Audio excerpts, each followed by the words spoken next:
take an altered review format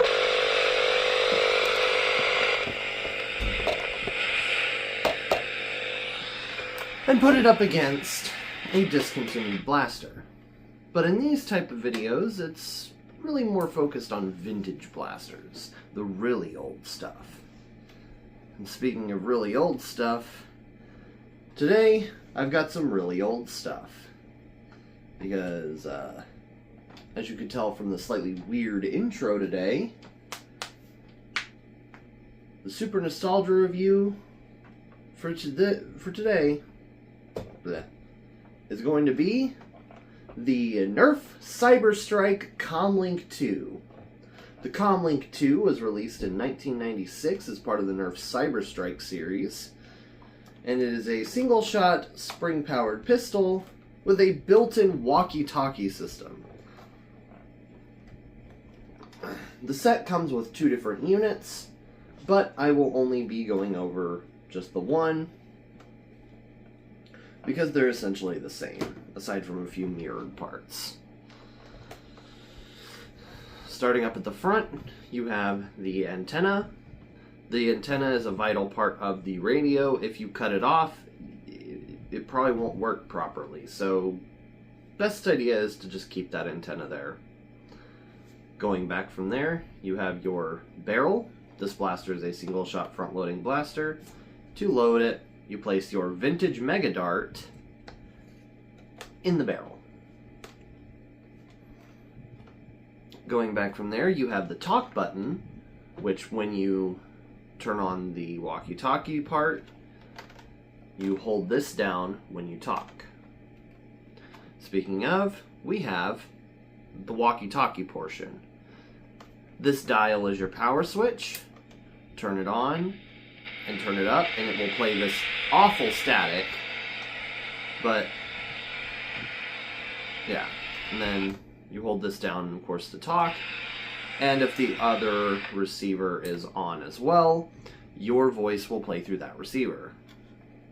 I'm unaware as to what this button means, but it's probably something, and I probably should have looked it up on the wiki, or found a JPEG of the instruction manual. If I figure out what it is before I start editing this video, I'll leave it in as a little text blurb. Going back from there, you have the speaker. This is where the sound comes out. And I think the microphone is also built into the speaker, so yeah. Going back from there, you have 2 dart holders. On the command unit, they are placed on the left-hand side, and on the recon unit, they are placed on the right-hand side.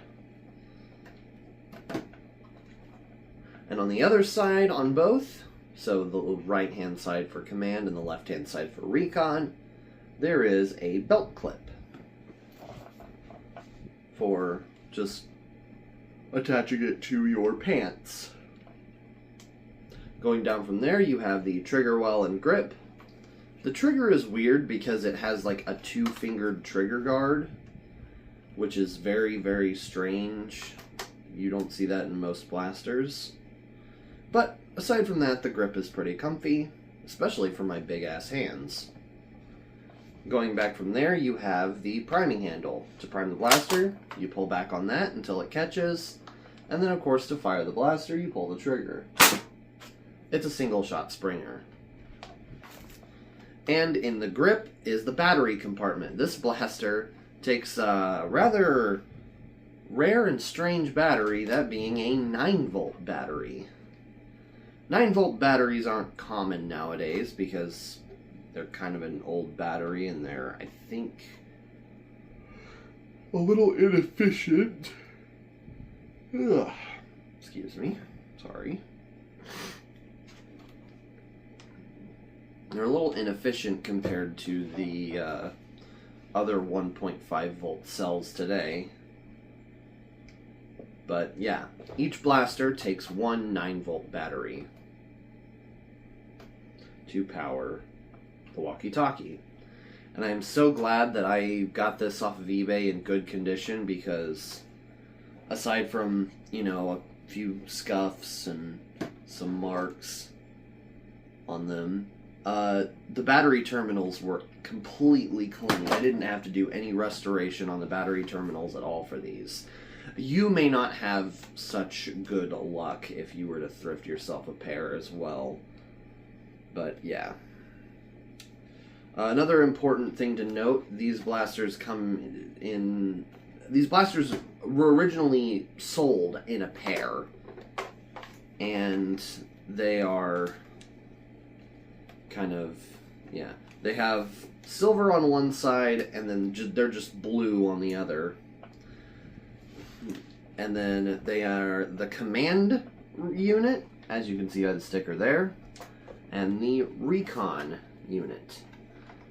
That doesn't mean really anything, it's just a funny little denotation of what they are, or the fact that they come in a pair and they're meant for, you know, you to hand one to your friend and your friend goes off and you can then now talk to them relatively covertly and quietly because aforementioned awful static noise.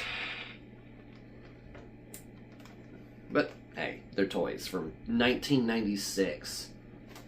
These are 30-year-old toy walkie-talkies. But I'll get into that a little more in the yapping session. For now, let's go take them out to the range and fire them. Alright, I am out on the range with the Commlink 2 set, and let's have some fun with it. This blaster is not compatible with any other ammo stock because it actually has dart posts, despite also having a sealed barrel. So I've brought every vintage Mega Dart I have, and I'm just gonna blow through all of them. I've got 10 vintage Mega Darts. I'm gonna do 10 with the command unit, and then 10 with the recon unit, and then maybe some shots with me dual wielding them. So starting off with the command blaster.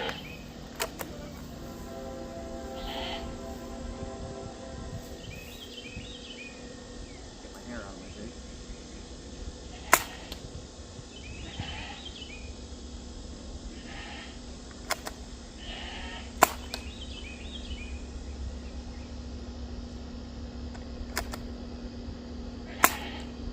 Oh, that one went in. Nice.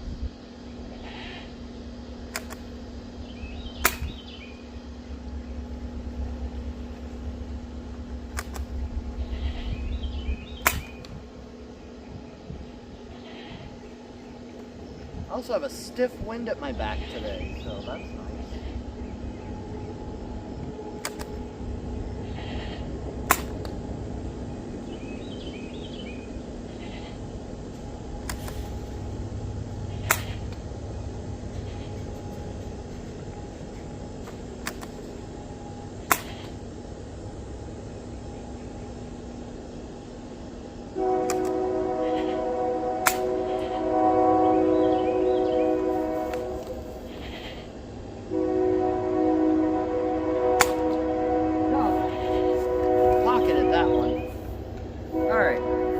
Up darts, we'll do the recon. Now I've got the recon blaster, and I'm just shooting this one individually to show you that they are effectively the same blaster.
just because it schmooves some people's groove, I'm going to dual wield. I'm going to take 3 shots from each. Alright. We got left and right.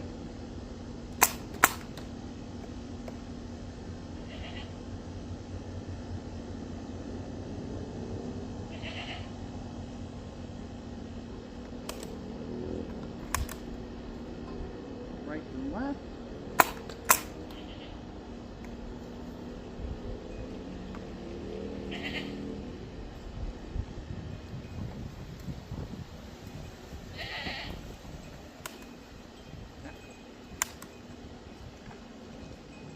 Get my hair be out of my face, please.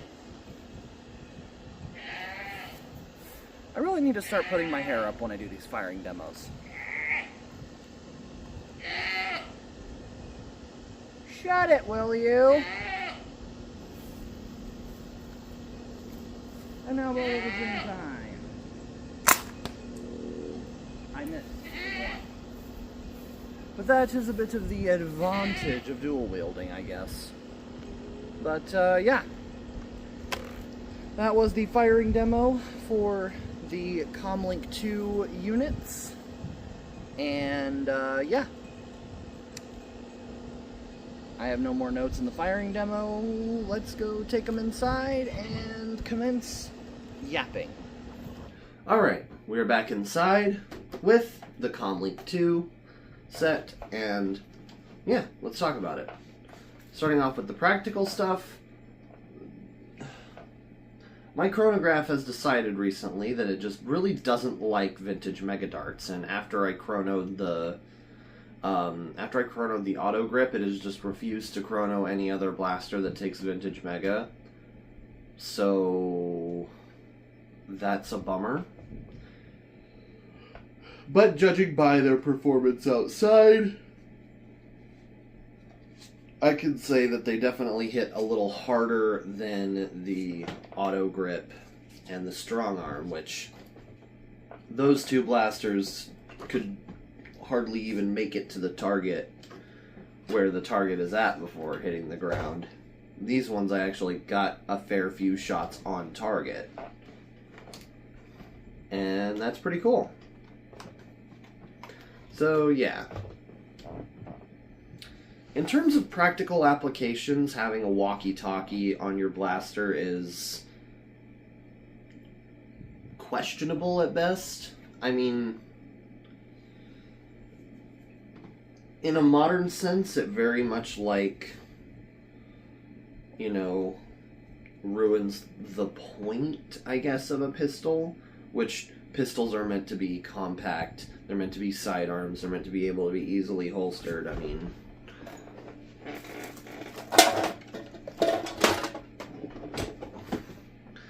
look at the Commlink 2 compared to the Outlaw. The Outlaw is about the same size in terms of length, excluding the antenna and the priming handle. But the Commlink 2 is much taller, it's much thicker, because it has to incorporate that walkie-talkie, and the Outlaw is a revolver that shoots 120 FPS, 125, almost 130 FPS. So, yeah, you're going to get a lot more mileage out of this in regards to being a sidearm. So, pick and choose your pick and chooses. And also, this takes a proprietary ammo from the 90s, which can be remedied with a little section of CPVC and some electrical tape. But this one also does require some internal modifications, thus being either taking off or accounting for this dart post. Because this dart post is the reason why I couldn't fire anything but vintage Mega out of it today. because, you know, all the other vintage Mega Blasters I have can shoot either Ultra or N1 at an awful velocity. But this can't. So, yeah. It's definitely going to need some modding before it can be any sort of practical. But it seems to have a good amount of plunger volume and just seems to be a decent blaster in terms of practicality. Now, going on to my opinion, damn, this thing is fun. I haven't gotten to run it in a war yet. I'm thinking about rebarreling it before my upcoming meetup so I can just have, you know, another set of vintage blasters to be able to pick from to run. But and I could hand it off to somebody else and do that, but I've got some cool plans for this meetup. And yeah, these things are very, very fun. They're very silly. They're very stupid. They're oversized. And that's what's cool about them. I love big, giant, stupid. Hold on. Let me reach for one of my favorite big, giant, stupid pistols. I love big, giant, stupid pistols. Like the Radson, like the Volcanic, like the Nerf Fortnite 6-shooter. I like big, stupid pistols. And this is a big, stupid pistol that looks like a retro-futuristic ray gun. And I like that. That's really cool. The great thing about the Stryke series is a lot of them you can use for a retro-futuristic LARP and not have to do much. Literally, I've you know, attempted to mod most of the Stryke blasters I have, and the Auto Grip can take a rebarrel. The Defender T3 can take a rebarrel. By the way, review on that coming soon. The Roto Track can take a rebarrel. The Strong Arm couldn't, but I'm also using really tight bore CPVC, and that thing just has abysmal plunger volume, so maybe brass could work. I'd have to get jeez. I'd have to get brass to see, but still. It can probably take a rebarrel with something looser than 1/2-inch CPVC. I think I already said the Roto Track can take a rebarrel. I haven't done a full rebarrel on it. I've just shoved some PVC down one of the chain barrels and fired a dart out of that, and it worked. And I'm sure these could probably also take a rebarrel. They've got a fairly decent little prime and not a lot of dead space. I mean, of course, depending on how easy it is to get in here, the posts could be fairly easy to remove or fairly impossible to remove. These barrel caps will definitely cause me problems because they seem to be solvent welded on. But even if I can't get the post off, a modern dart can go around the post and still fire. And even then, all I'd have to do is just make the barrel a little longer, and it would create a little more dead space, but it would still, I would hope it would still fire. So yeah, the Commlink 2 is a nice set of perfectly moddable blasters. I mean, being direct prime also helps it being moddable, because direct prime blasters take mods the best, especially heavy spring mods. So yeah. Now I think it is time for the speculation type part of this video. If I were put in the heels of John Hasbro and were to make a Commlink 2, that's whack.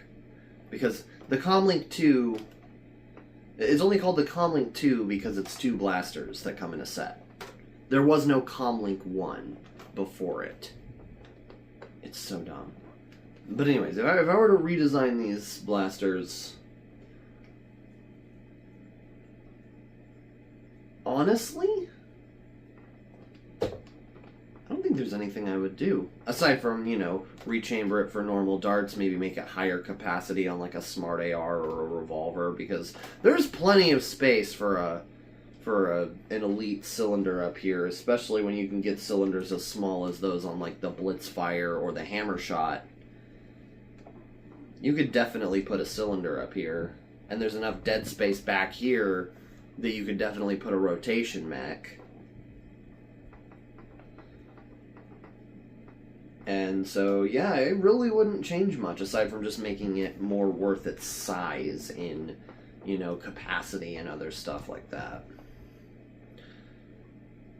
Because I really like this design. It's a really cool design. It feels really nice. Aside from not having sights, which I don't really care, it's a single-shot pistol. It's just nice. It's cool. It feels cool to use. It's very fun to use, especially dual wielding them, which I know isn't the point, but dual wielding is always fun. And yeah, I really think that's enough yapping for today. I really do hope you enjoyed this video. If you did, please do leave a like and subscribe and comment your favorite Cyber Strike blaster, and I will see you all in the next one. And until then, take care.